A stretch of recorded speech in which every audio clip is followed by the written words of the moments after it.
we would have wished for the US to continue with the supplementals, to keep sending at least the ammunition for that would defend Ukrainian cities from what Putin is doing. And we also hope that there is clarity that to get a deal, you need to put pressure on the aggressor, not the victims of aggression. And also that this, President Trump was saying we have a beautiful ocean. Yeah, but for us, a Putin victory in Ukraine would be a threat not just to Poland but to all of Europe. So what's at stake is the future architecture of Europe and also Europe's status on the global stage. We have a constitutional problem. We are a confederation with slow decision making, whereas others have unity of command. Europeans, to change that, to become a defense player, we would have to change the constitution. And the trouble is that which is necessary is politically impossible. And that worries me. Despite of all of what has happened this week, the main geopolitical challenge ahead of us that has local implications is the growing conflictuality between the US and China. That threatens to drag us into this conflictuality or to pick sides in ways that countries like France, but also other countries in Europe are not willing to do. And so the key question, I think, is how the rest of the world is going to adjust to that. And the way France and Europe have started to adjust is first by developing their strategic autonomy, a line that President Macron has expressed almost 10 years ago, and that I think has become widely adopted after the COVID-19 exposed some of our dependencies to very, very basic goods, even such as toilet paper, with shortages throughout Europe that led us to realize that we were in certain very basic things dependent or too dependent of others. Then there was February 22, where this war of aggression launched by Russia on Ukraine raised major questions on our energy and food sovereignty. And finally, I think the recent statements and announcements regarding the territorial integrity of a territory, of a European territory under NATO protection, is again raising the question of our dependency with respect to security. After COVID-19, the EU launched the first bond emission in its history to fund a major recovery plan that has allowed our economy to sustain the shock.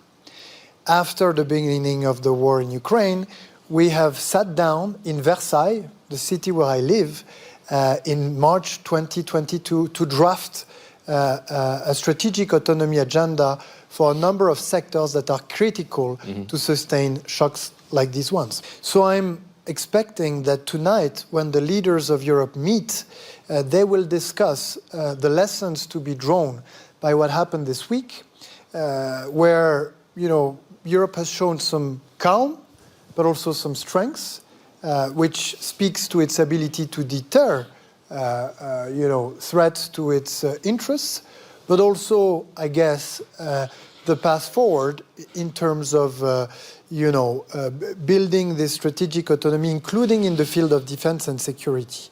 And there is hope, because when I look at what happened in Paris 2 weeks ago, when the coalition of the willing got together at the leaders' level to endorse the military planification involving more than 30 countries in close cooperation with NATO, but outside of NATO, given that security guarantees for Ukraine are a continental size problem, but that could not be solved in NATO. I think there is room and space for hope that we Europeans are able to take our own security in charge, but also to be security providers, because we've shown this in recent times. I think there's a pause when it comes to what does the US want and what role does the United States want to play internationally. For the GCC, for the wider Arab world, there were a number of moments when they realized you can't rely on the United States. The US is an ally, they have good relations, they have interests, but it is purely based on interests. Many of us didn't buy into the fact that the US was working for a value-based order, a values-based order. It was hard interests. And unfortunately, I think we're really seeing that come to life. I think sometimes people hear those from the GCC, from the Arab world, speak almost that they're being crude, or but they say, at least with this current presidency, things are much clearer and much more transactional, because they were previously transactional with other parts of the world, and unfortunately we're seeing this play out in Europe. And I would say on the issue of Ukraine, there was a lot of misunderstanding, almost as though in the GCC there wasn't concern about this. There is concern about that. I mean, I live in Abu Dhabi. I speak quite often not only to UAE officials, but officials from the GCC, where it's clear for them that the issue of sovereignty is hugely important, and the world order we all got very comfortable with. And of course, Iraq's invasion of Kuwait, we had the Prime Minister of Qatar here on this stage yesterday say that much of the troubles we're living with in the region can actually, in part, be traced back to the invasion of Kuwait by Iraq, but also the continued occupation of Palestine. We have this soar on international humanitarian law and international law in general that we have suffered from for decades. UN Security Council resolutions no longer mattered because the resolutions on Palestine are violated every day. And so now when we see it's a conflict in Europe, there are concerns, absolutely. But it is, and people talk about double standards in a flippant way. It's not about double standards. It's to say, like a constitution, if you violate it once, it becomes almost impossible. So there's view on the transatlantic tension, but there's also hope that it doesn't lead to further escalation, because we don't need more conflicts. I actually disagree on the way this thing is presented, because I've heard it as well here in Davos, and not only by yourself, this idea that basically the US were doing something without saying it, and now they're doing exactly the same, but they're basically not shy of saying what they do. I think this is not what's happening. I think the US have chosen to change their approach to multilateralism. I'm not saying that multilateralism was perfect, that international law was always respected, that it was not biased, that it was not politicized, but there was something deep into American politics that was committed to multilateralism. And why? Well, some will say for values. I would say for interest, because the US drew maximum dividends from multilateralism. Dividends in terms of security. They were able, through the peacekeeping operations at the UN, to outsource part of their effort to secure the world. And the same thing happened in large part through NATO. They're making a different choice, but it's not clear at all that this will be in their interest. This can be questioned. And this also has implications for all of us and our own approach to multilateralism. And as I said earlier, countries like France and I think Poland and in Europe, we still think that multilateralism or pluralism or coalitions are valuable to defend your own interests.